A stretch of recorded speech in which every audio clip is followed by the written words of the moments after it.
Praise the lord. హల్లెలూయా. దేవుని పరిశుద్ధ నామానికి స్తోత్రాలు కలుగును గాక. మరొకసారి దేవాది దేవుడు మనందరినీ ప్రేమించి అద్భుత రీతిగా దేవుడు అనుగ్రహించినటువంటి ఈ మరొక ప్రశస్తమైనటువంటి సమయాన్ని బట్టి దేవునికి మహిమ ఘనత ప్రభావములు కలుగును గాక. అదేవిధంగా కూడిచ్చినటువంటి మీ అందరికీ కూడా ప్రభువైన యేసుక్రీస్తు నామములో వందనాలు చెల్లిస్తున్నాను. ఎంతమంది అయితే జూమ్ వీడియో కాన్ఫరెన్సింగ్ యాప్లో ఫిలదెల్ఫియా సంఘము ప్రతి కుటుంబం జాయిన్ అయిన ప్రతి కుటుంబానికి, అదేవిధంగా ఈ ఫేస్బుక్ లైవ్లో చూస్తున్న వారికి, వీక్షిస్తున్న వారికి ఆ తర్వాత వీక్షించబోతున్న వారికి ప్రభువైన యేసుక్రీస్తు నామములో మీ అందరికీ శుభములు కలుగునుగాక. ఆత్మీయ ఆశీర్వాదాలు దేవుడు మీకు అనుగ్రహించాలని నా కోరిక, నా ప్రార్థన ఉంది. అద్భుత రీతిగా ప్రతిదినము దేవుని యొక్క సన్నిధి అనుభవిస్తున్న విధానం బహు గొప్పది. నిన్నటి దినాన్న మీకు కొంతమందికి నేను వాక్యం చెబుతూ సాక్ష్యాలు చెప్పండి అని చెప్పాను. నేను ఎంతమందికి మరి గుర్తు ఉందో లేదో నాకైతే తెలీదు. ప్రియులారా గమనించాలి, సంఘము ఎంతమంది సాక్ష్యాలకు ముందు సిద్ధంగా ఉన్నారో నాకు తెలియదు. కానీ అద్భుత రీతిగా ఒక సాక్ష్యం ఏంటంటే, ఒక సహోదరి ఫోన్ చేసి అన్యురాలు, ఇంకా దేవుడు సరిగా తెలీదు, రక్షణ అనుభవం లేదు, దేవుని యొక్క వాక్యము అలా లైవ్లో ఆల్మోస్ట్ 8:30కి అలా లైవ్లో వచ్చి చూడగానే ఆ వస్తున్నటువంటి మాటలు, కలవరపడొద్దు, దేవుడిని విశ్వాసం ఉంచాలి, దేవుడు కలవరాన్ని తీసేస్తాడు అనే ఆ విషయాన్ని మాట్లాడుతున్నప్పుడు, it is like Jesus is talking to me, నాకు దేవుడే నాతో స్వయంగా మాట్లాడుతున్నాడు అని నేను ఎంతగానో దుఃఖం ఆపుకోలేకపోయానని ఒక అద్భుతమైన సాక్ష్యము వినగానే చాలు ప్రభువా అనిపించింది నాకు. ఫలభరితంగా ఆ వాక్య పరిచర్యను, ఫలభరితంగా ఒక ఫలం కనబడుతూ ఉంది. అన్యులలో నుండి అలాంటి సాక్ష్యం రావడము నేను చాలా సంతోషించాను ప్రియులారా. మరి మీలో కూడా చాలామంది డెఫినెట్గా దీవించబడుతున్నారనేది అని మీరు చెబితేనే నాకు అర్థమయ్యేది కాదు. ఆ వివేచన వరం దేవుడు నాకు ఇచ్చినాడు కాబట్టి నేను అర్థం చేసుకోగలుగుతున్నాను. మీరు సాక్ష్యానికి ముందుకు వచ్చినా రాకపోయినా ఒక రోజున ఈ ఆత్మఫలము ఏ విధంగా ఉంటుందో, సేవకులమైన మాకు కూడా సేవాఫలం అంటూ ఒకటి ఉంటుంది. ఆ ఫలాన్ని మేము చూడబోతున్నాం. ఆ ఫలము మా ఆనందము, మా సంతోషము, మా ప్రతిఫలం అంతా మీరే అయ్యున్నారు. తెలియదు ప్రియులారా ఏ విధంగా ఈ వాక్య పరిచర్య మరి ఇటు ఫిలదెల్ఫియా సంఘంలో కావచ్చు, వెలుపల కావచ్చు, అనేకుల రక్షణకు ఏ విధంగా దారి తీస్తుందో, ఏ విధంగా ఆశీర్వాదకరంగా ఉంటుందో మనం చెప్పలేం. సరే, ఏదేమైనప్పటికీ దేవునికి స్తోత్రం కలుగుగాక. ఈ సమయంలో మనం నేరుగా వాక్య ధ్యానంలోనికి వెళ్దాం. ఈరోజున మీరు స్క్రీన్ మీద చూస్తున్న రీతిగా fruit of the spirit, patience గురించి మీరు చూస్తూ ఉన్నారు. అద్భుత రీతిగా, అనగా దాన్ని తెలుగులో దీర్ఘశాంతము అన్నారు. నిన్నటి దినాన మనము సమాధానము దాని గురించి ధ్యానం చేస్తూ వచ్చాము. అందులో ఏమైనా డౌట్లు ఉంటే కనుక మీరు నాతో పంచుకోవచ్చు. ఇప్పటికీ అవకాశాలు ఉన్నాయి. దానికి సంబంధించిన డౌట్స్ మీరు ఈజీగా పంచుకోవచ్చు. మంచి ఈలోపు నాతో పాటు మరి ఆ వాక్యాన్ని తీసి చదవండి, మనం ముందుకెళ్దాం. గలతీలకు రాసిన పత్రిక, గలతీల పత్రిక ఒకరు తీయండి, 5వ అధ్యాయం 22. ఇంకొకరు మన మెయిన్ థీమ్ ఏంటి? మన మెయిన్ థీమ్ మీరే చెప్పాలి. మన థీమ్ వాక్యం ఏంటి? మెయిన్ థీమ్ వాక్యము చెబుతున్నారా? చెప్పండి. ఒక్క నిమిషం నేను చిన్న చేంజెస్ చేస్తున్నా ఇక్కడ. చెప్పండి.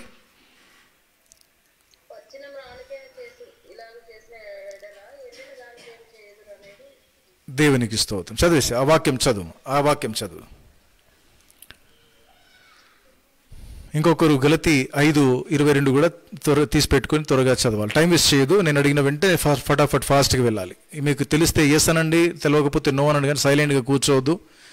మీకు మీరే ఒంటరిగా కూర్చొని వింటున్నారు, మీరు నాతో మాట్లాడుతున్నారన్న ఫీలింగ్లో ఉండండి. అంతేగాని ఇంకా ఉన్నారు కదా, వాళ్ళు చెబుతారు కదా, ఎవరైనా చెబుతారేమో చూసంటే అందరు అలానే ఫీల్ అవుతూ ఉంటారు. అప్పుడు అందరు నోర్లు మరి మూసే ఉంటాయి. సో మీకు మీరే యాక్టివ్గా ఉండండి. మీకు తెలిస్తే ఎస్ అని చెప్పండి, తెలియకపోతే నో అని చెప్పండి, అండ్ తెలిస్తే దాని జవాబు చెప్పండి. అలా యాక్టివ్గా ఉండండి సంగమా. రైట్, యా చదవండి.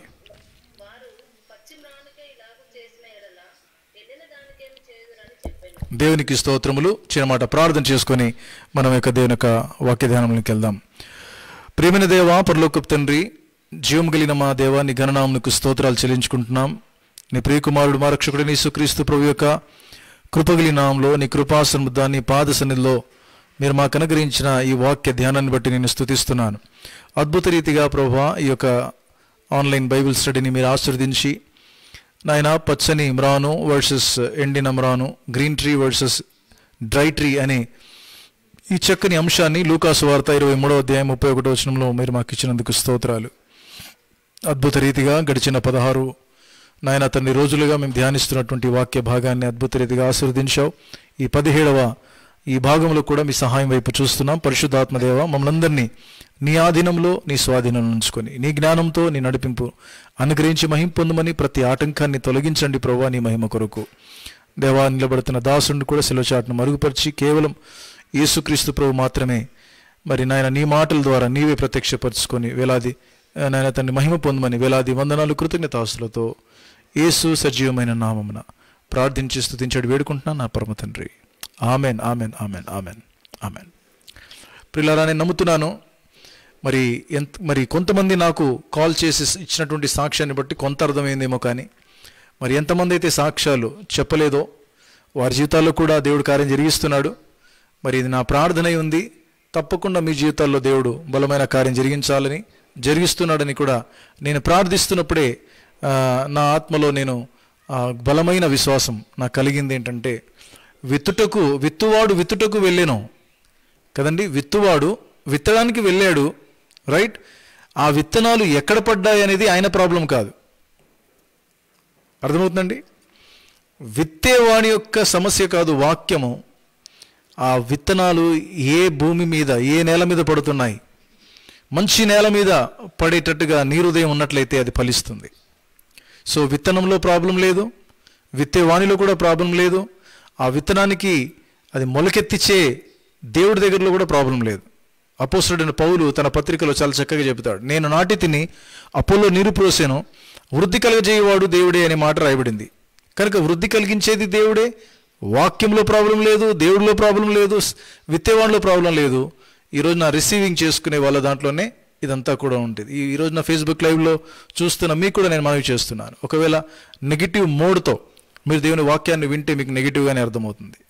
So I request you all, ఇది దేవుని మాటలు, దేవుని వాక్యం. ఇది బయట లోకంలో ఎన్నో మాటలు ఉన్నాయి, పనికి మాలిన మాటలు ఉన్నాయట, అపవిత్రమైన మాటలు ఉన్నాయట, వినేవారిని చెరిపే మాటలు కూడా ఉన్నాయని బైబిల్ సెలవిస్తూ ఉంది. అలాంటి మాటలు ఫ్రీగా దొరుకుతున్నాయి. ఇంకా అదే మాటలు 24 hours వినుకుంటూ, ప్రతిదిన వినుకుంటూ జీవితమే పాడు చేసుకుంటూ ఉన్నాము. కనీసం దయచేసి ఇది దేవుని మాటలు, అనుభవపూర్వకంగా మేము మీతో చెబుతున్నాం. మేము చెబుతున్నటువంటి మాటలు అనుభవపూర్వకంగా చెప్తున్నాం ప్రియులారా. ఏదో బైబిల్ చదివి సేవకులము కాబట్టి, పాస్టర్ కాబట్టి ఏదో చెబుతున్నాను, నో. ఆ దృక్పథం నాకు లేనేలేదు. అర్థమవుతుందండి? నేను ఒక భారంతో మీ ముందుకు వస్తున్నాను. ఆ తర్వాత దేవుని బిడ్డలారా గమనించాలి, యోహాను ఏమంటాడు తెలుసా అండి? తన పత్రికలో యోహాను రాసిన మొదటి పత్రిక 1వ అధ్యాయంలో ఏమంటాడంటే, మేము దేనిని చూచితిమో, దేనిని విన్నామో, మా చేతులు దేనిని తాకి చూచినాయో అవే మీకు తెలుపుతున్నాం. అర్థమవుతుందండి? దేనిని చూసామో, దేనిని విన్నామో, దేనిని మా చేతులు తాకినాయో అవే మీకు చెప్తున్నాము, కానీ మాకెవరో నేర్పించింది చెప్పట్లేదు అనే అర్థంతో చాలా చక్కని మాట చెబుతూ యోహాను ఏమంటాడంటే, ఎందుకు చెప్తున్నామో తెలుసా? ఒకటే ఒక ఉద్దేశం, మేము దేవుడితో సహవాసం కలిగి ఉన్నాము. ఆ దేవుడితో పాటు మీరు మాతో కూడా సహవాసము, మనము దేవుడితో సహవాసం. అంటే ఒకటే ఉద్దేశం ఏంటనంటే సహవాసం, ఫెలోషిప్ విత్ గాడ్. దేవుడితో సహవాసం కలిగి ఉండడానికి మాత్రమే ఈ మాటలు. దేవునికి స్తోత్రము, ఇట్టి కృపా భాగ్యము, అర్థం చేసుకునే పాజిటివ్ మైండ్, అర్థం చేసుకునే జ్ఞానము దేవుడు మనకందరికీ అనుగ్రహించును గాక. మంచిది. ఈ సమయంలో ఈ యొక్క నిన్నటి దినాన్న వాక్య ధ్యానంలో నిన్నటి దినాన్న మనం ధ్యానించినటువంటి అంశము సమాధానం గురించి ధ్యానం చేశాము. ఒక వాక్యము దగ్గర పూర్తిగా ఐ థింక్ దాన్ని కంప్లీట్ చేయలేదు మనము. అది చూసుకొని కొంచెం ముందుకు వెళ్దాం. ఎక్కడి వరకు ఆగిపోయాము? జూమ్లో ఉన్న వాళ్ళు చెప్పాలి. నిన్న ఎక్కడో ఆగిపోయాం.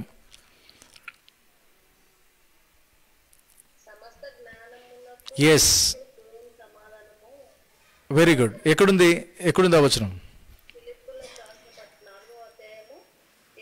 Very good, very good. God bless you మా. కమాన్, తీసి చదవండి.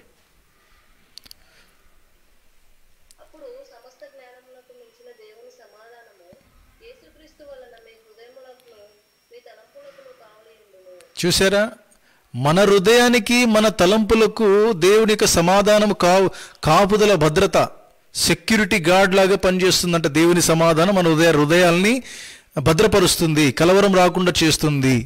ఆ వచనం చూసారా, అప్పుడు అని ప్రారంభమైంది కదండి. అప్పుడు అని ప్రారంభమైతే నేను అడుగుతున్న ప్రశ్న ఎప్పుడు? అంతే కదండి.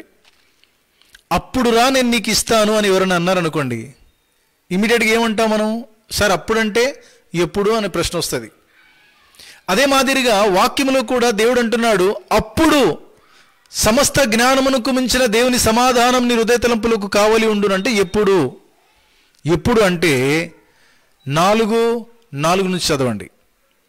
అప్పుడు అంటే 4వ అధ్యాయము 4, 5, 6 వచనాలు. ఈ 3 వచనాల ప్రకారంగా మనం చేసినప్పుడు అప్పుడు, రైట్. ఎప్పుడు అంటే దాని సమాధానం ఏంటి? ఎప్పుడు అంటే 4, 5, 6 ఈ 3 వచనాల్లో ఉన్నటువంటి సమాధానమే దానికి అప్పుడు. నంబర్ 1, ఎల్లప్పుడూ ప్రభునందు ఆనందిస్తూనే ఉండాలి. నీ ఆనందం, నీ సంతోషమును మనం ధ్యానం చేసాం కదా. రెండవది సంతోషము. నా రక్షణకర్త అయిన దేవుని యందు నేను ఆనందిస్తాను అంటే ప్రభులోనే ఆనందించాలి. ఈ లోకాన్ని బట్టి కాదు, ఉన్నదాన్ని బట్టి కాదు, లేని దాన్ని బట్టి కాదు, రైట్. ఒక వస్తువుని బట్టి, ఒక మనిషిని బట్టి, లోకాన్ని బట్టి మనం ఆనందించకూడదు. అంటే ఆనందించకూడదు అంటే మళ్ళీ ఇందులో మీనింగ్ ఏంటి తెలుసండి? ఎప్పుడు ఏడ్చుకుంటూ కూర్చోవాలి, ముఖం మార్చుకుని, అది కాదు. లోకాన్ని బట్టి, మనుషులను బట్టి, వస్తువులను బట్టి ఆనందించే సమయం ఉంటుంది. కానీ నీ ఫస్ట్ అండ్ ఫార్మోస్ట్ ఏమి ఉన్నా ఏమి లేకపోయినా దేవునిలో ఆనందించాలి. ఇది ఫస్ట్ క్రైటీరియా. నెక్స్ట్, మరలా చెప్తున్నాను సేమ్ మాట. అంటే ఎంత ఇంపార్టెన్స్ కదండి. సెకండ్ టైం ఎందుకు చెప్తున్నాడు? అది ఇంపార్టెన్స్ కనుక. Next,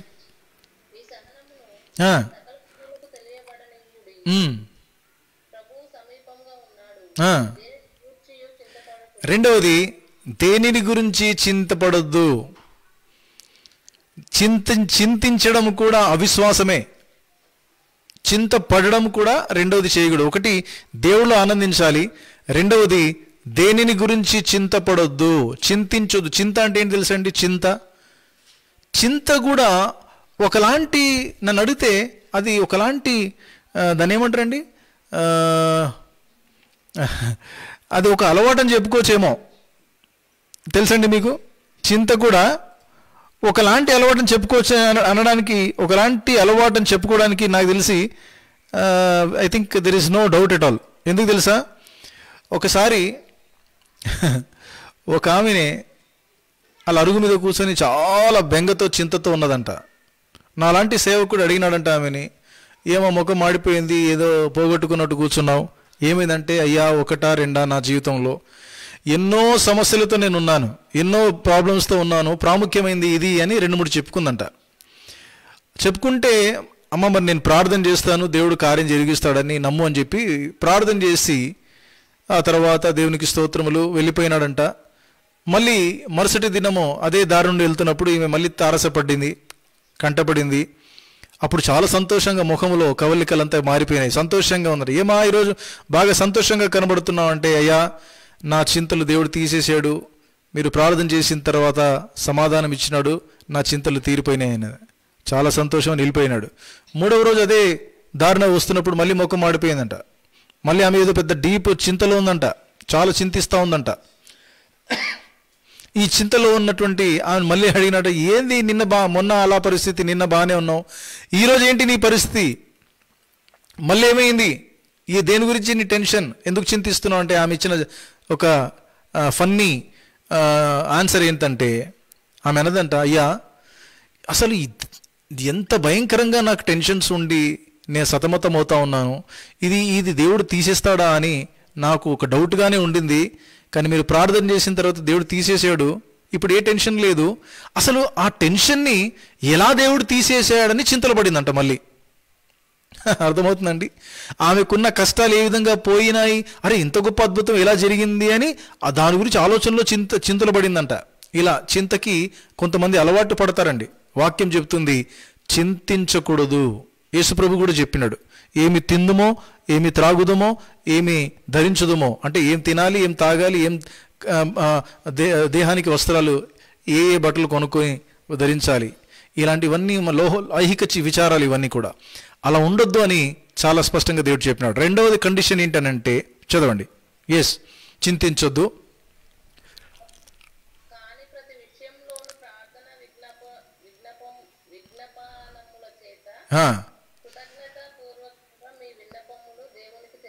right. మీరు ఒకటి చేయొద్దు కానీ ఇంకోటి చేయాలి. ఏం చేయొద్దు? చింతించొద్దు కానీ ఇంకొకటి చేయాలి. ఒకటి చేయొద్దు, ఒకటి చేయాలి. ఏంటనంటే ప్రతి విషయానికి సంబంధించినవి మీరు ప్రార్థన విజ్ఞాపన చేత దేవుడి దగ్గర దానిని కృతజ్ఞతాస్తుతులతో తెలిపండి అంటారు. దేవుడికి ఎలా తెలిపాలంట? కృతజ్ఞతాస్తుతులతో సంతోషంగా తెలిపండి మీ సమస్యలు. మళ్ళీ అక్కడ ఏడ్చుకుంటూ కాదు, సంతోషంగా దేవునికి మన సమస్యలు తెలుపుకోవాలంటండి. దేవుని నామానికి స్తోత్రాలు. అప్పుడు మాత్రమే, అప్పుడు 7వ వచనం వచ్చేసింది కదండి. అప్పుడు 7వ వచనంలో ఏముంది? చదవండి. అంతే, రైట్.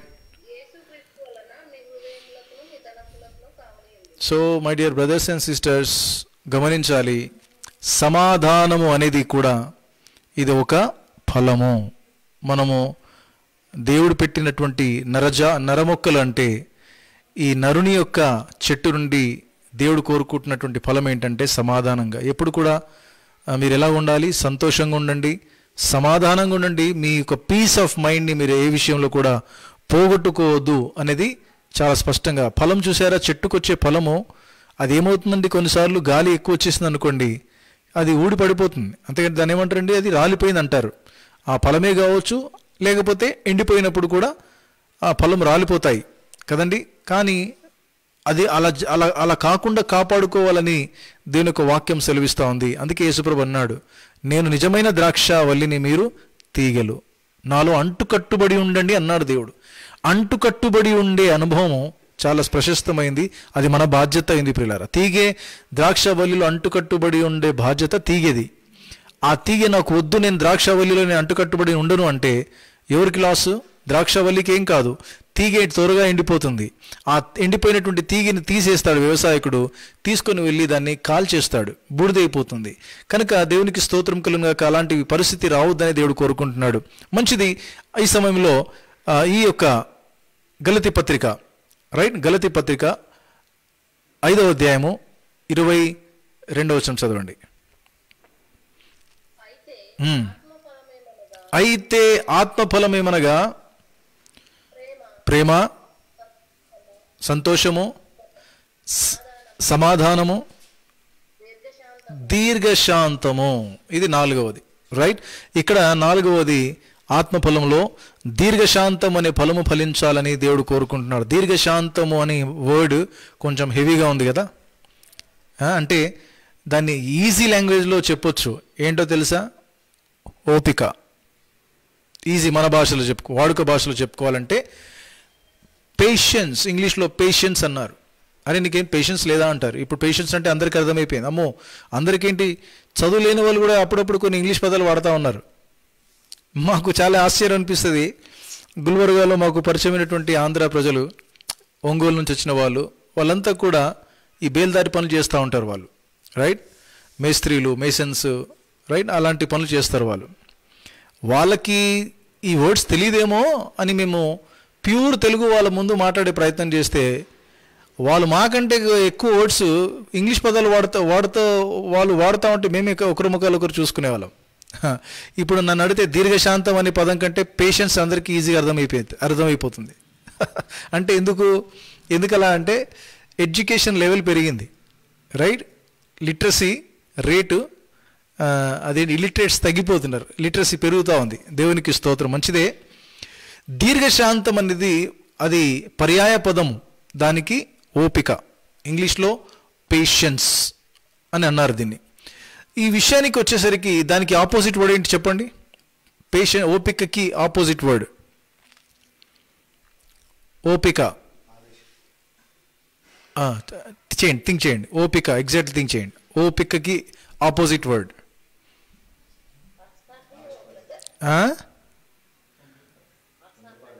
ఒక్క నిమిషం, ఏమన్నారు? అంతే అంతే, సింపుల్. అసహనం. వెరీ గుడ్, చాలా కరెక్ట్, దగ్గర ఉన్న వర్డ్ అది. ఇంకా ఇంకా ఇంకేమో తట్టించింది ఎవరికైనా? కోపం, పేషెన్స్, కోపం. Okay, angry. ఇంకా తొందరపడడం. చూసారా, దీర్ఘశాంతం, ఓపిక రెండు పర్యాయ పదాలు ఎలాంటివో. ఇప్పుడు మీరు చెప్పినవన్నీ కూడా అవన్నీ పర్యాయ పదాలే. ఎస్, ఓపిక నశించిపోవడం అంటారు చూసిన, సహనము కోల్పోవడము, సహించుకోవడము, పేషెన్స్గా ఉండడము. దానికి ఆపోజిట్ ఏంటంటే ఓపికను పోగొట్టుకుంటాం. ఇది సహజమైనటువంటి విషయం, ఇదంతా కూడా మనకందరికీ బాగా తెలుసు. చాలామంది తమ జీవితాల్లో ఈజీగా పేషెన్స్ లూజ్ అయిపోతూ ఉంటారు. అఫ్కోర్స్ పేషెన్స్ లూజ్ అవుతుంది, కానీ చాలామంది జీవితాల్లో విచారకరం ఏంటంటే చిన్న చిన్న విషయాలకండి, చిన్న విషయాల్లో తట్టుకోలేరు. చిన్న విషయాల్లో ఓపిక ఉండదు. చలో ఏదన్నా ఒక వ్యాలిడ్ సాలిడ్ రీజన్ ఉంది, రైట్, ఆ వ్యక్తి కొంచెం డిఫరెంట్లో బిహేవ్ చేశాడంటే ఆ వ్యాలిడ్ సాలిడ్ రీజన్ని బట్టి మనిషి ఆపోజిట్ పర్సన్ అర్థం చేసుకోవాలి. ఎందుకు ఈ వ్యక్తి ఎప్పుడు కోపగించుకోడే, ఈ వ్యక్తి కోపగించని వ్యక్తి ఎందుకు సడన్గా రైజ్ అయ్యాడు అనేది కూడా ఆపోజిట్ పర్సన్ ఆలోచన చేసేటట్లు మన ఆత్మీయ జీవితాలు ఉండాలి.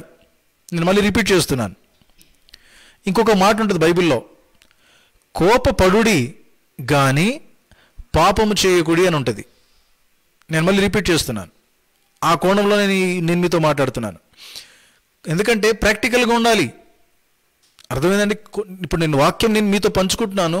కొన్ని సందర్భాల్లో, కొన్ని టాపిక్స్లో నేను కూడా పేషెన్స్ లూజ్ అయిన సందర్భాలు ఉన్నాయి చాలా. ఒక సేవకుడిగా ఉన్న నేను కూడా, అమ్మో నాకు చాలా పేషెన్స్ ఉంది, నాకు పేషెన్స్ ఏమంటారు ఓపిక చాలా ఎక్కువ ఉంది నాకు, నేను ఎప్పుడు కూడా ఓపిక నశించను అన్నాను అనుకోండి, నా గురించి నేను అబద్ధం చెప్పినట్టు. అది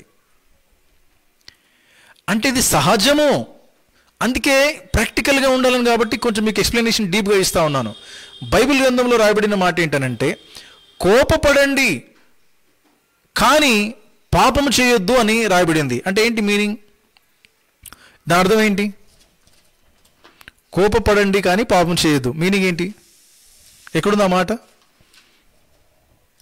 ఇప్పుడు అది తెలిస్తే ఐ థింక్ మనము వేరే వైపు వెళ్తామేమో భయం అవుతుంది నాకు. అయినా మంచి మాట ఇది, మీరు నేర్చుకోవడానికైనా చెప్పాలనిపిస్తుంది. కోపపడుడి కానీ పాపం చేయకుడి. ఎక్కడుంది మాట?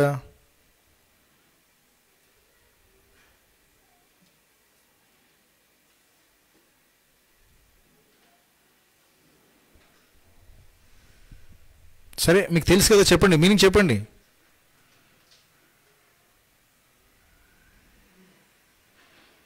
ఏంటి దాని మీనింగ్? కోపపడుకుడి కానీ పాపం చేయదంటే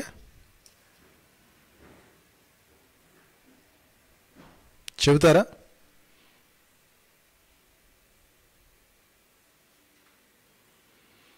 మౌనంగా ఉండొద్దు సంగమా.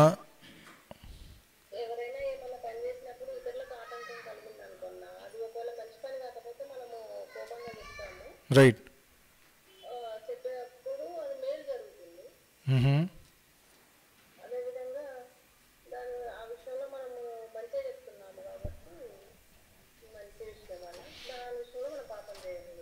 పాపం ఏంటి ఇందులో?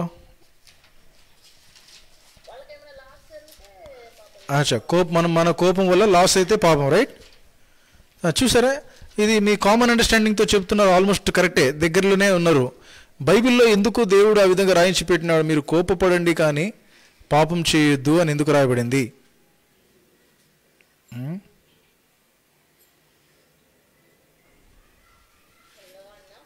Yes,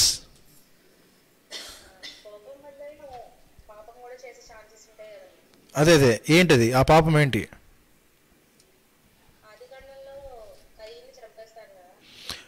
okay, very good example.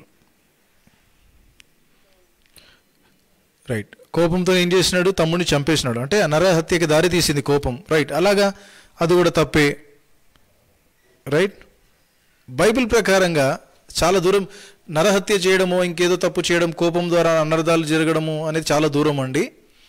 Bible ప్రకారంగా కోపపడుడి కానీ పాపం చేయకూడదు అనే మాట ఎందుకు వాడడం జరిగిందంటే, మీ కోపము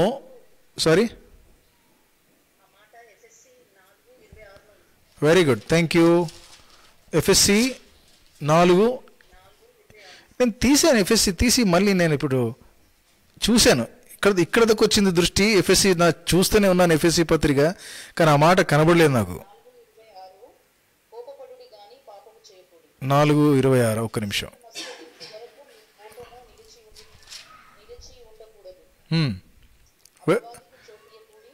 చాలు. Very good.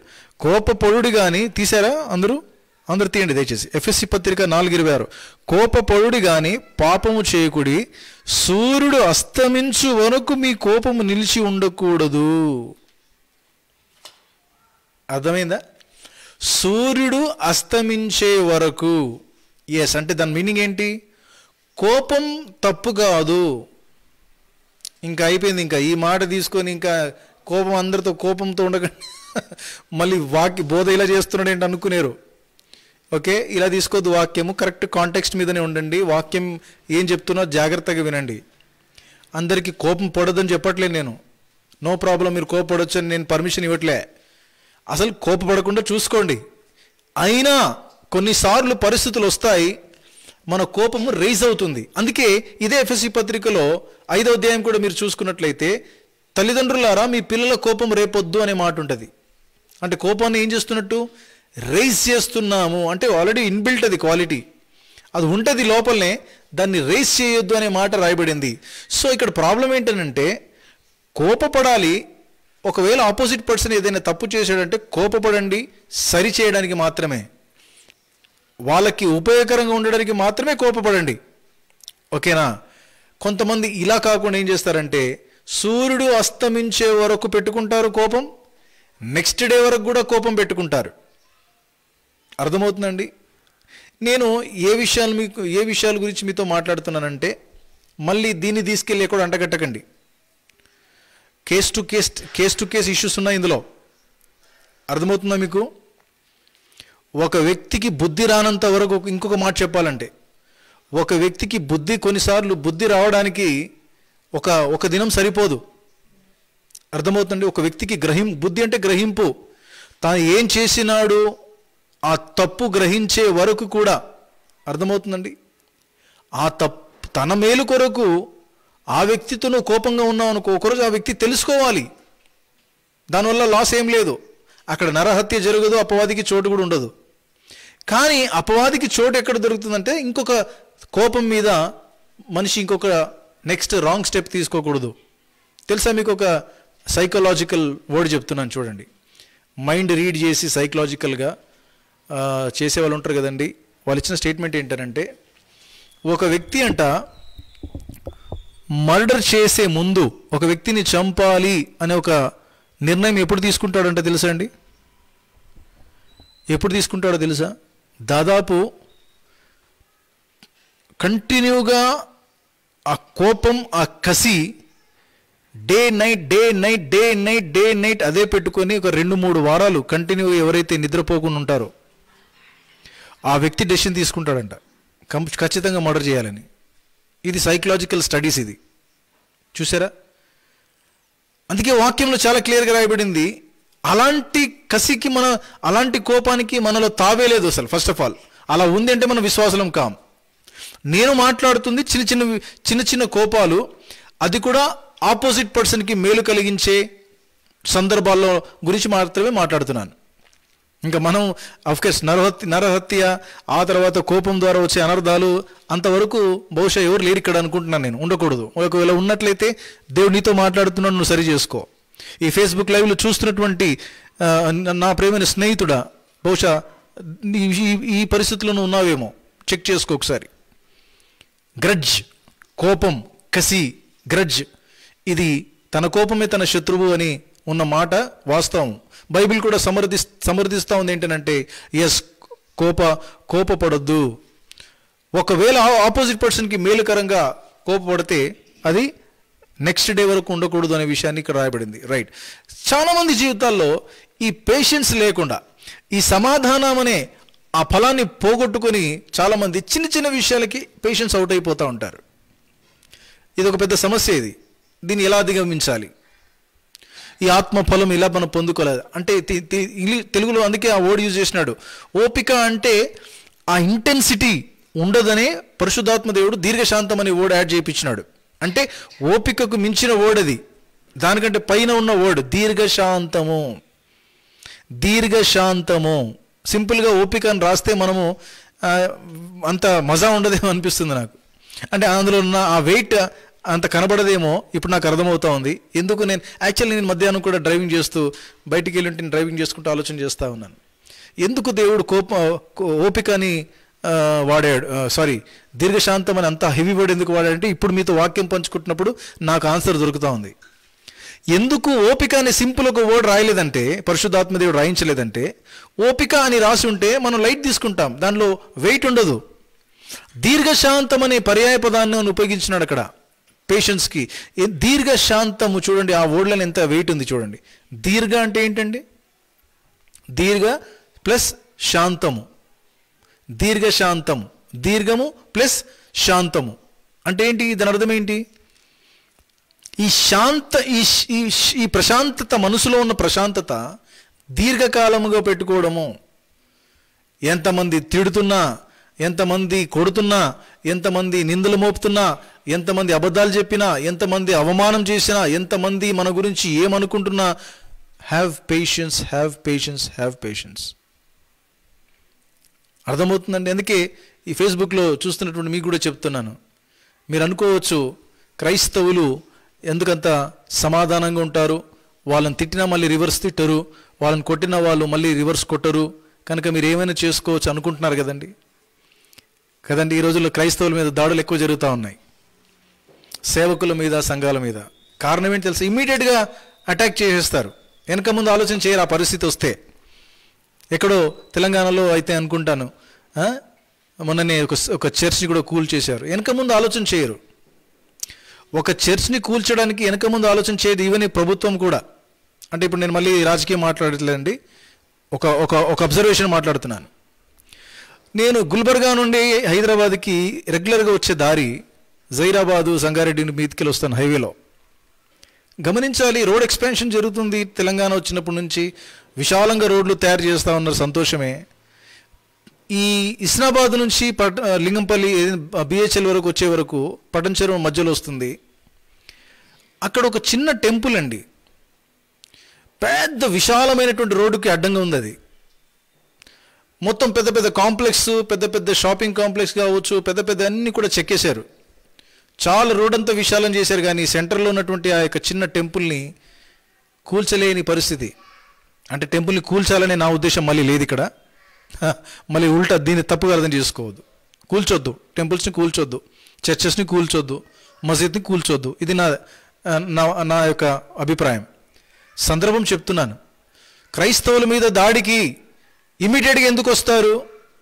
నేను కొన్ని సంవత్సరాల నుండి చూశాను, రోడ్ ఎక్స్పాన్షన్ జరిగింది కానీ ఆ టెంపుల్ తీయలేదు. అక్కడ చిన్న టెంపుల్ అది. అక్కడ దాన్ని ముట్టడానికి వస్తే అయిపోయింది, ఇంకా పెద్ద ధర్నా, రక్తపాతాలు అవుతాయి.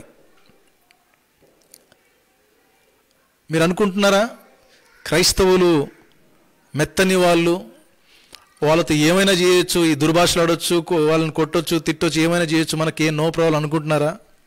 Hello my dear brothers and sisters, నా స్నేహితులారా, ఒక షాకింగ్ ఇన్ఫర్మేషన్ ఇస్తున్నా, జాగ్రత్తగినండి. నిజమైన క్రైస్తవులు తిరిగి తిట్టరేమో, వాళ్ళు ఓపిక కలిగి యేసు వైపు చూస్తూ ఓపిక కలిగి ఉంటారేమో, కానీ వీళ్ళ పక్షంగా ఉన్నటువంటి ఈ కేస్ ఎవరు డీల్ చేస్తారు తెలుసా? సాక్షాత్తు సృష్టికర్త అయిన దేవుడే డీల్ చేస్తాడు. క్రైస్తవుడు ఓపిక కలిగి ఏమి అనకపోవచ్చేమో, కానీ క్రీస్తు చూస్తున్నటువంటి దేవుడు మాత్రము నువ్వు ములికొనకు ఎదురు తన్నుతున్నావు అని అపోస్తలుడైన పౌలు మరి మారకముందు సౌలుగా ఉన్నప్పుడు సృష్టికర్త అయినటువంటి దేవుడే సెలవిచ్చినాడు, నువ్వు హింసిస్తుంది నా సేవకుల్ని కాదు, మీరు కూలుస్తుంది కేవలము మట్టి గోడలైనటువంటి ఆ చర్చికి సంబంధించిన మట్టి గోడలు కావు, మీరు హింసిస్తుంది సేవకులను కాదు, విశ్వాసులను కాదు, దుర్భాషలాడుతున్నారు. సాక్షాత్తు మీరు మీకు తెలియకుండా సృష్టికర్తకే మీరు దుర్భాషలాడుతున్నారు. ఆయనతో యుద్ధం చేసి గెలిచిన వాళ్ళు ఎవరు లేరండి. అంటే మీ కోపము ఇంకా గ్రడ్జిగా మారి, ఇంకా మతోన్మాదిగా మారి, ఇంకా ఏదైనా చేయదలుచుకుంటున్నంటే నువ్వేం చేస్తున్నావు తెలుసా? ములికొనకు ఎదురు తంతున్నావు. అది నీకే గుచ్చుకుంటుంది. జాగ్రత్త. ఒక సేవకుడిగా నేను ప్రేమతో మనవి చేస్తున్నాను, అది నిన్నే గుచ్చుకొని సెప్టిక్ అయ్యే వరకు అంతవరకు విర్రవీగొద్దు. నేను చేతులు జోడించి మనవి చేస్తున్నాను, దేవుడితో పెట్టుకోకండి. సరే, హ్యావ్ పేషెన్స్. అందుకే క్రైస్తవులు కూడా ఎందుకు తిరిగి ఇమీడియట్గా రియాక్ట్ అవ్వకూడదు కూడా. అలాంటి వాళ్ళు ఉన్నారా క్రైస్తవులారా? ఇమ్మీడియట్గా రియాక్ట్ అయ్యే వాళ్ళు ఉన్నారా? అయితే మీరు ఒకటి పోగొట్టుకుంటున్నారు, 2 మిస్టేక్స్ చేస్తున్నారు మీరు ఇక్కడ. ఎవరైనా కోపముతో దీర్ఘశాంతము లేకుండా, ఓపిక లేకుండా, సహించుకోకుండా రియాక్ట్ అవుతున్నారా? మీరు 2 మిస్టేక్స్ చేస్తున్నారు. ఒకటి, సృష్టికర్త అయిన దేవుడికి మీరు అవకాశం ఇవ్వట్లేదు. You are not involving your God. రెండవది, దేవుణ్ణి ఇన్వాల్వ్ చేస్తే మీ పక్షంగా మీరు చేయలేని పని దేవుడు ఎలా చేస్తాడో మీరు చూడరు. ఇంకా ఎర్ర సముద్రాన్ని పాయలు చేయగలమా? మనం పాయలు చేయలేం. అవకాశం దేవుడికి ఇవ్వడం జరిగింది. దేవుడు అద్భుతం చేశాడు. ఇశ్రాయేలు పక్షంగా దేవుడు యుద్ధం జరిగించినాడు. నీ ప్రజల పక్షమునా యుద్ధములు చేసిన దేవా, నీ ప్రజల పక్షమునా యుద్ధములు చేసిన దేవా, అగ్నిలో పడవేసిన భయమేమి లేకుండిరి, అగ్నిలో పడవేసిన భయమేమి లేకుండిరి. యెహోవా నీ నామము ఎంతో బలమైనది, ఎంతో బలమైనది. యెహోవా నీ నామము. ఇవన్నీ కూడా వాస్తవాలు. సో దయచేసి ఈ 2 పోగొట్టుకోవద్దు. దాని ఓపికలో ఉన్నటువంటి ఆ మజా, ఒక మాట చెప్పాలంటే, దాన్ని పోగొట్టుకోవద్దు. నేను చాలా విషయాలు నేను కూడా అనుభవించాను. ఇప్పుడు నేను చెప్పే నాకు టైం లేదు. ఓపిక ఉంది కానీ సందర్భం మళ్ళీ ఎక్కడికో వెళ్ళిపోతుందనే ఉద్దేశంతో ఇంకా నా అనుభవాలు నేను చెప్పను, వాక్యంలోనికి మిమ్మల్ని తీసుకెళ్తాను. ఈ ఓపిక మనకు రావాలి. ఓపిక కలిగి మనం ఉండాలి. ఓపిక కలిగి చూడండి, హెబ్రీయులకు రాసిన పత్రిక 12వ అధ్యాయము మొదటి 2 వచనాలు చదవండి. హెబ్రీ 12 మొదటి 2 వచనాలు. త్వరగా.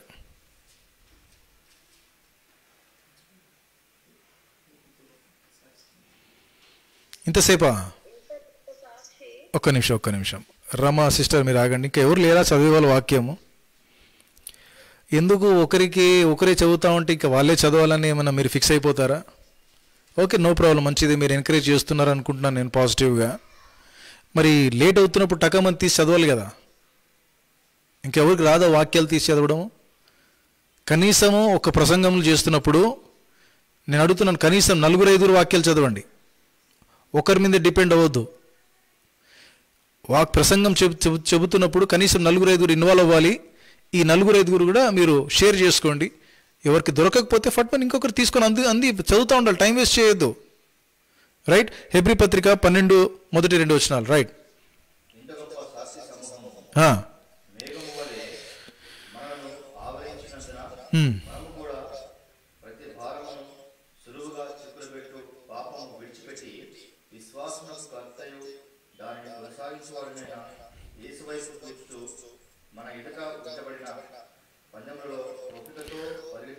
ఓపికతో పరిగెత్తుదము, ఓపికతో పరిగెత్తుదము, ఓపికతో పరిగెత్తుదము.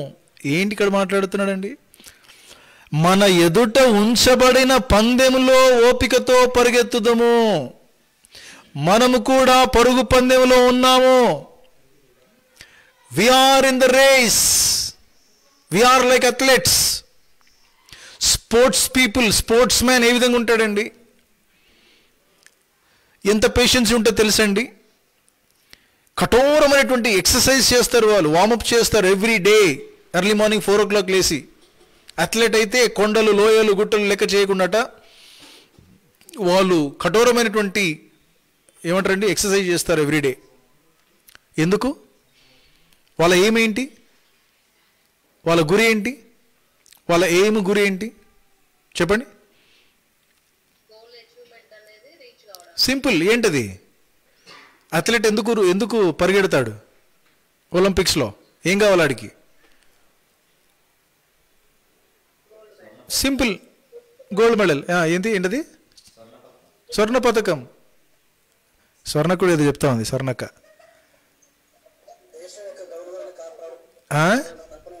ఏమదు? Very good.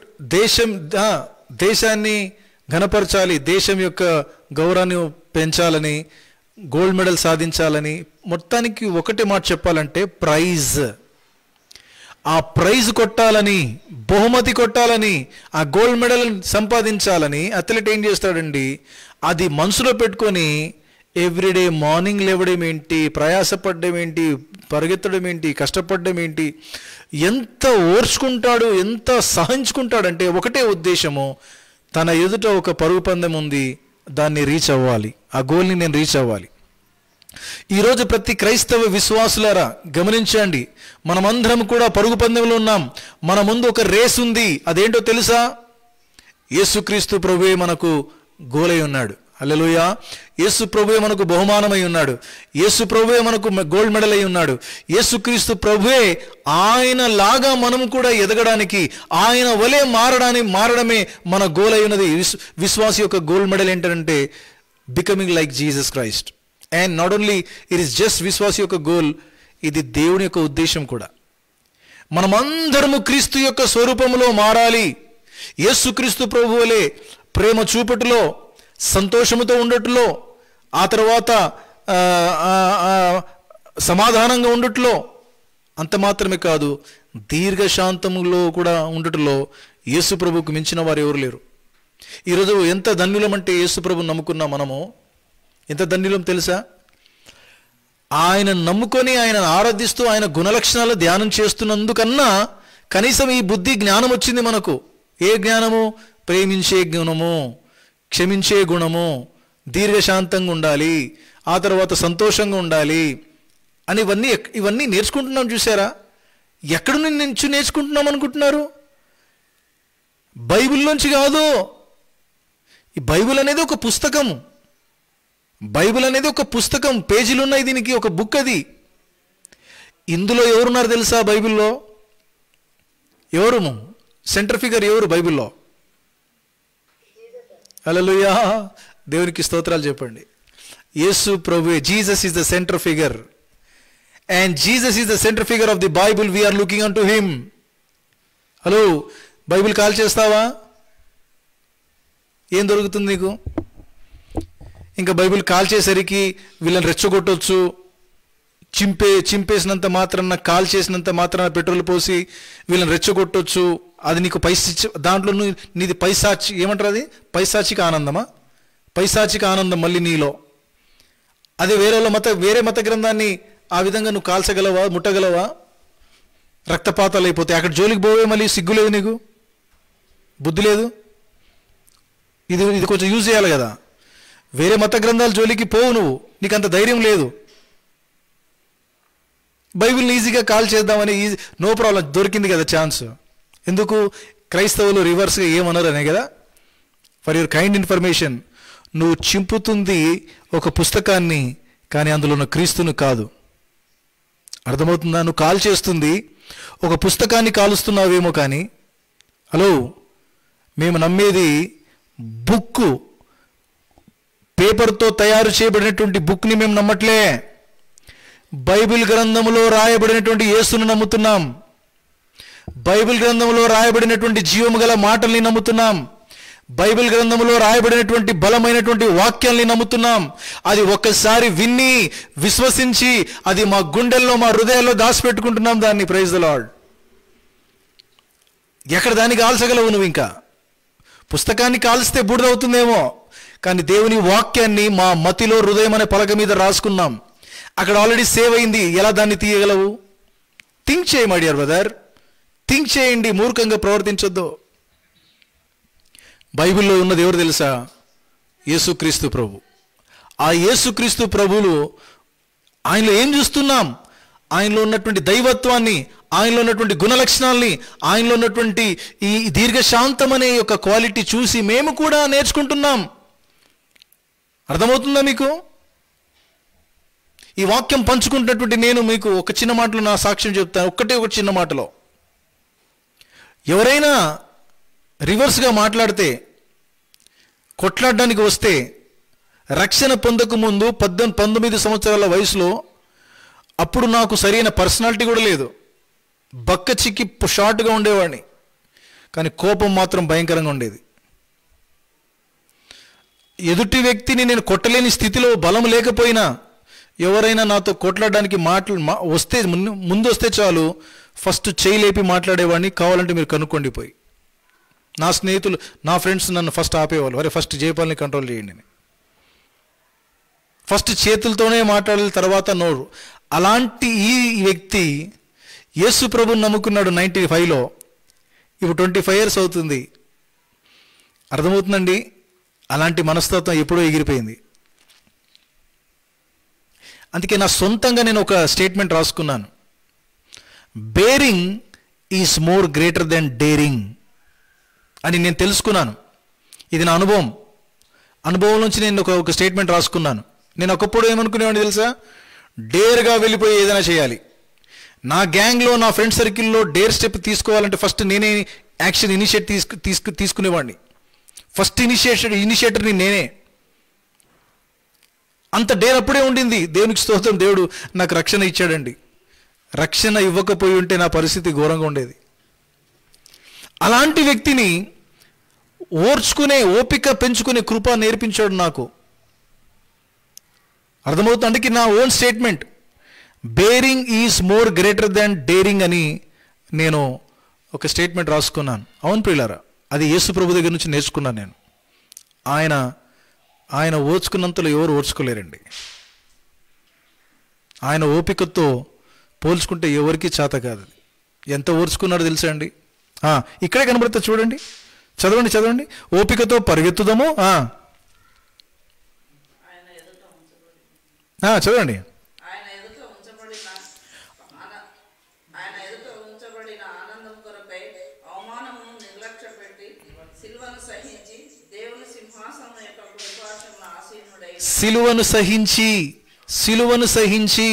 సిలువను సహించాడు. ఎందుకు యేసుక్రీస్తు ప్రభు కూడా సిలువను సహించాడో తెలుసా మీకు? ఎందుకంటే తన ఎదుట ఒక ఆనందం ఉంచబడిందంట. ఆ ఆనందం కొరకు సమస్తాన్ని ఆయన ఓర్చుకున్నాడు. ఆనందం ఎవరు తెలుసా? ఆ ఆనందం నీవు, ఆ ఆనందం నేను, ఆ ఆనందం మనమందరము ఆయన బిడలు. ఆయన ఆనందమై ఉన్నారు.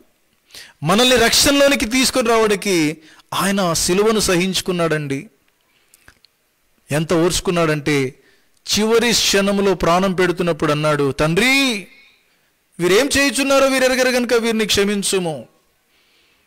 చంపుతున్న వారి కొరకు ప్రార్థన చేసిన ప్రేమగల దేవుడు, ఓపిక గల దేవుడు ఎవరైనా ఉన్నారా? దయచేసి చూపిస్తారా నాకు? ఏమండి, ఒక ముఖ్యమంత్రి అంటున్నాడు మాకు ఓపిక లేదని,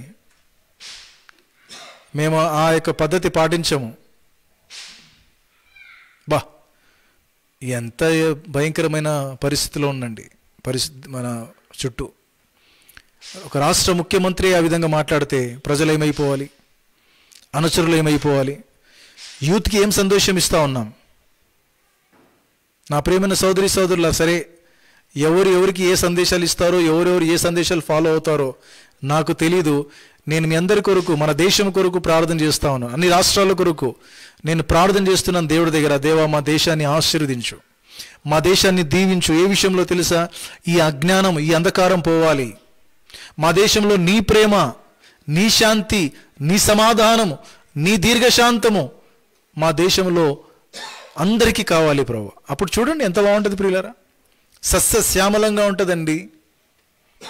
సస్యశ్యామల మాతరం అని కేవలము వందే మాత్రం పాట పాడడం కాదండి. సస్యశ్యామలము అది ఎప్పుడు అంటే, నిన్ను వలే నీ పొరుగు వారిని ప్రేమించుమన్నాడు దేవుడు. మనల్ని మనం ఏ విధంగా ప్రేమించుకుంటామో ఇతరుల్ని మనం ప్రేమించినప్పుడు ఎక్కడుందండి దేర్ ఎండ్స్ ద మ్యాటర్. ఎవరైనా మనల్ని తిడుతున్నారు, ఓపిక ఓర్చుకోండి, కొన్ని నిమిషాలు ఓర్చుకోండి, అయిపోయింది, ఇంకా దేర్ ఎండ్స్ ద మ్యాటర్. చిన్న చిన్న విషయాల్లో ఓర్చుకోకుండా అదేమంటారండి, చిలికి గాలివాన చినుకు ఏమంటారు సామెత, చినుకు పెద్ద గాలివాన అయిపోతుందంట. అదే సామెత ఉంది కదండి. ఈ రోజున చిన్న చిన్న విషయాలు గొడవలు పెద్దగా చేసుకుంటున్నారండి. నా ప్రియమైన సోదరి సోదరులారా, ఒక్కొక్క న్యూస్ నేను వింటూ ఉంటాను. ఈవెన్ గుల్బర్గాలో కూడా చిన్న కారణము మర్డర్కి దారి తీస్తుందంటే, చిన్న కారణం ప్రాణాలు తీసేసుకుంటా ఉన్నారు. ఏంటండి ఆ సమాజమా మనకు కావాల్సింది? అలాంటి సమాజము జంతువులతో సమానం. క్రూర జంతువులు ఉంటాయి కదండి అడవిలో, క్రూర జంతువులు, వైల్డ్ యానిమల్స్ అంటారు. వైల్డ్ అని ఎందుకన్నారు తెలుసా?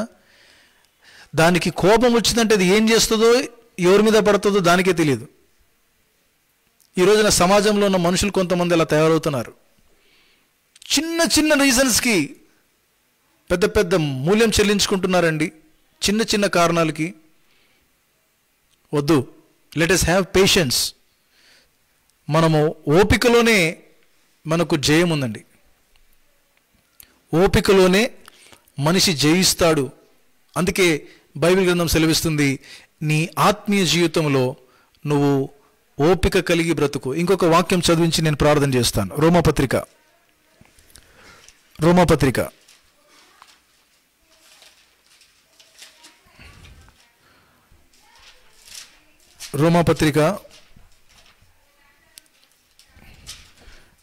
12వ అధ్యాయము, రోమపత్రిక 12వ అధ్యాయము 10వ వచనం నుండి చదవండి, లేదంటే ఒక్క నిమిషం చదవండి. 10 నుంచి చదవండి, గట్టిగా చదవండి. ఎస్.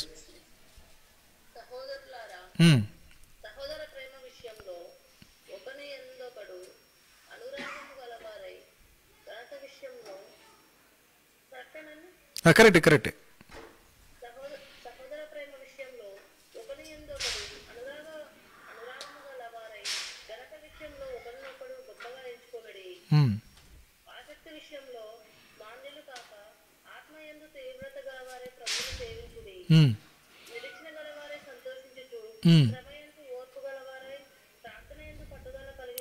చాలు. 12వ వచనంలో ఆ మాట వచ్చిందా? శ్రమయందు ఓర్పు గలవారై, శ్రమయందు ఓర్పు గలవారై, శ్రమయందు ఓర్పు గలవారై, ఓర్పు కలిగిన వారమై బ్రతకాలి. ఇది ఓపిక నశించింది అనుకోండి, ఇంకా మనిషి, చెప్పాను కదా ఇందాకే, చిన్న విషయాలకి క్రూరంగా మారుతూ ఉన్నాడు. అలాంటి సమాజము ఎక్కడికి దారి తీస్తుందండి? ఆ అడవుల్లో అడవి జంతువులు ఒకదాన్ని ఒకటి చంపుకొని ఎలా తింటున్నాయో తెలియదు, కానీ మనుషుల్లోనే మనుషులు అనేక మందిని భయంకరంగా చంపేస్తూ ఉన్నారు, క్రూరంగా చంపేస్తూ ఉన్నారు. అలాంటి సమాజం మనకు వద్దు ప్రియులారా. అలాంటి సమాజాన్ని మార్చాలి. ఆ సమాజాన్ని మార్చే ఒక గొప్ప దారి ఏంటంటే యేసుక్రీస్తు ప్రభు యొక్క దారి. ఆయన వలె ప్రతి ఒక్కరూ జీవితాలు మార్చుకుంటే చాలా సమాధానంగా ఉంటాయి సమాజాలు. వ్యక్తిగత జీవితము, కుటుంబము, సొసైటీ, ఆ తర్వాత ఆ యొక్క ప్రాంతాలు, ఆ యొక్క సిటీ, ఆ తర్వాత స్టేట్స్, ఆ తర్వాత కంట్రీ, అందరూ కూడా సహోదర ప్రేమ విషయంలో ఒకని యందు ఒకడు అనురాగం గలవారై ఉండుడని బైబిల్ నేర్పిస్తూ ఉందండి. So still we love you all, still we love our country, still no matter immaterial, religion is immaterial for us, no matter what background you have, no matter from which background you belong to. Me background ఏమి చూడమండి, we will look at you as a brother and sisters. నా ప్రియమైన సోదరి సోదరులారా గమనించాలి, Bible ఈ చక్కని బోధలు నేర్పిస్తూ ఉంది. యేసుప్రభు యొక్క బోధలు నేర్చుకుందాం, ఆయన వలె మారదాం. ఈ రోజున ఓపికకి కేంద్ర బిందువు యేసుక్రీస్తు ప్రభువే. If you want to learn to have patience, you know what you have to do? Please look at Jesus Christ and learn. Learn by looking at Jesus Christ. You will be taught by his words that, unimaginable, and you cannot imagine yourself. You cannot imagine your patience in your life. It will change. Definitely it will change. I am the living testimony for that. సజీవ సాక్షిగా నేను మీకు చెప్తా ఉన్నాను. నేను దానికి సజీవ సాక్షిని. నా ప్రియమైన సోదరి సోదరులారా గమనించాలి, ఈ ఓర్పు విషయంలో కూడా, అనగా దీర్ఘశాంతం ప్రభువా నాకు కూడా దయచేయండి. దీర్ఘశాంతం అంటే శాంతమును దీర్ఘంగా కాపాడుకోవడం. మన పీస్ ఆఫ్ మైండ్ని మనం పోగొట్టుకోవద్దు. మన ఓపిక కూడా నశించిపోకుండా ఉండడానికి దాన్ని దీర్ఘంగా కాపాడుకోవాలి. కొన్నిసార్లు ఆ టైం వచ్చిందనుకోండి, ఓపిక నశిస్తుంది అన్న టైం వచ్చినప్పుడు దయచేసి ఇమ్మీడియట్గా యేసుప్రభుని తలంచుకోండి. టిప్స్ చెప్తా ఉన్నా నేను. ఇమ్మీడియట్గా లుక్ అన్ టు జీసస్. యేసయ్య వైపు చూడండి. నీ కొరకు నా కొరకు ఎంత సహించుకున్నాడు సిలువను. ఆయన ముందు మనం అంత భరించట్లేదు కదా, ఆటోమేటిక్గా ఆ పేషెన్సీ మనకు వచ్చేస్తుంది. ఆయన వైపు చూసి ఓపికను మనం పెంచుకుందాం. దేవునామానికి స్తోత్రాలు కలుగును గాక. ఇంకొక టిప్స్ ఏంటంటే, ఒక వ్యక్తితో ఆర్గ్యుమెంట్ చేస్తూ ఉన్నాను అనుకో, అక్కడ కనుక నీకు ఓపిక నశించేటట్లు కనబడుతూ ఉందంటే జస్ట్ వాకౌట్. అక్కడ నుంచి మీరు వెళ్ళిపోండి అంతే, గమ్మున. ఈ లోకం ఎన్నో ఇలాంటి టిప్స్ నేర్పిస్తూ ఉంటుందండి. కొంతమంది ఇచ్చే టిప్స్ ఏంటి తెలుసా? ఆ ఓపిక పెంచుకోవడానికంట, కోపం రాకుండా ఓపిక పెంచుకోవడానికి లెక్క పెట్టాలంట. వేళ్ళు 1 2 3 4 5 6 7 8 ఇలా లెక్క పెట్టుకుంటా ఉంటే మనసులో కోపం రాదంట. కానీ తర్వాత ఏమవుతుంది? వాడి చేతులు ఏముంది దాన్ని ఇసిరి పడేస్తాడు ఓపిక నశించిన తర్వాత. కానీ మంచి బలమైన టిప్స్ ఏంటంటే బైబిల్ నేర్పిస్తూ ఉంది. హెబ్రీ పత్రిక 12 మొదటి 2 వచనాలు. సిలువను సహించి నీ కొరకు నా కొరకు ఓర్చుకొనిన ప్రభువును తలంచుకోండి, యేసు వైపు చూస్తూ ఓపికతో పరిగెత్తండి. ఈ ఓపిక, ఈ దీర్ఘశాంతం అనే ఫలం ఈ మాటలు వింటున్న మనకందరికీ దేవాది దేవుడు అనుగ్రహించును గాక. ఆమెన్. మంచిది, ప్రార్థన చేసుకుందాం. అందరూ కూడా కళ్ళు మూసుకోండి, తలలు వంచండి. అందరూ కూడా కళ్ళు మూసుకొని తలలు వంచి ప్రార్థన చేసుకుందాం. విన్న వాక్యం కొరకు మన మధ్యలో ఉన్న సేవకులు మనల్ని ప్రార్థనలు నడిపిస్తారు.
ఒక్క నిమిషం అక్క, ఒక్క నిమిషం. మీ వాయిస్ కట్ అవుతుంది. చిన్న మాట వాక్యం నుంచి ప్రార్థన చేసుకున్న తర్వాత మీ ప్రార్థన మనం దయచేసి త్వరగా చెప్పండి, నేను రాసుకుని ప్రార్థన చేస్తాను. చిన్న మాట వాక్యం నిమిత్తం సోదరుడు మొదలు ప్రార్థన చేస్తాడు. వాక్యం నిమిత్తం చిన్న మాట.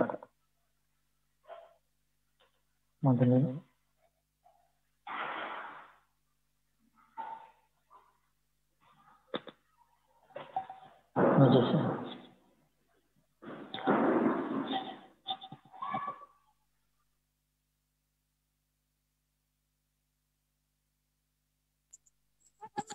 మమ్మల్ని మిక్కిలిగా ప్రేమిస్తున్నట్టు మా ప్రియ పరలోకపు తండ్రి యేసురాజా, మీకు రమైన నామానికి వందనాలు చెల్లిస్తున్నాం ప్రభు. నీకు స్తోత్రం అయా. యొక్క సాయంకాల సమాన తండ్రినైనా మీరు మాతో మాట్లాడిన మాటలను బట్టి అయా మీ నామానికి వందనాలు చెల్లిస్తున్న ప్రభు. నీకు స్తోత్రం తండ్రి. అయా నా తండ్రినైనా ఈ యొక్క సేవకుని ద్వారా ప్రభు నా తండ్రి మేము ఏ విధంగా ఓపిక కలిగి నా తండ్రినైనా ఈ యొక్క లోకంలో జీవించాలి ప్రభు, మీరు మాకు నేర్పించిన విధానం బట్టి నీకు వందనాలు చెల్లిస్తున్న ప్రభు. నీకు స్తోత్రం తండ్రి. అయా ప్రభు, ఇది ఉన్న తండ్రి నీ యొక్క వాక్యం ద్వారా ప్రభు అన్న యొక్క వాక్యమును ప్రభు అన్న తండ్రినైనా దినదినము మేము విని ప్రభు అన్న తండ్రి ఆ రీతిగా మేము నడుచుకునే కృపను మాకు ఇచ్చినందుకు నీకు వందనాలు చెల్లిస్తున్నాం ప్రభు. నీకు స్తోత్రమైనా అయా. ఇదిగో ప్రభు అన్న తండ్రి, మరి అయినా మీరు మాకు ఇచ్చిన దాన్ని బట్టి నీకు వందనాలు చెల్లిస్తూ అయా ప్రభు నీ యొక్క వాక్యమును మా హృదయంలో నాటి ప్రభు అన్న తండ్రి అది మా జీవితాల్లో నిరంతరంగా ఫలించి ప్రభు అన్న తండ్రినైనా మేము నీ మాదిరి వాళ్ళే అతని ఓపికతో ఈ యొక్క లోకంలో సాగిపోటకు సహాయం కలిగించమని మమ్మల్ని ఆదరించినందుకు వందనాలు చెల్లిస్తూ యేసుక్రీస్తు పరిశుద్ధ నామములో ఈ కొద్ది ప్రార్థన అడిగి పెట్టుకుంటున్నాను తండ్రి. ఆమేన్.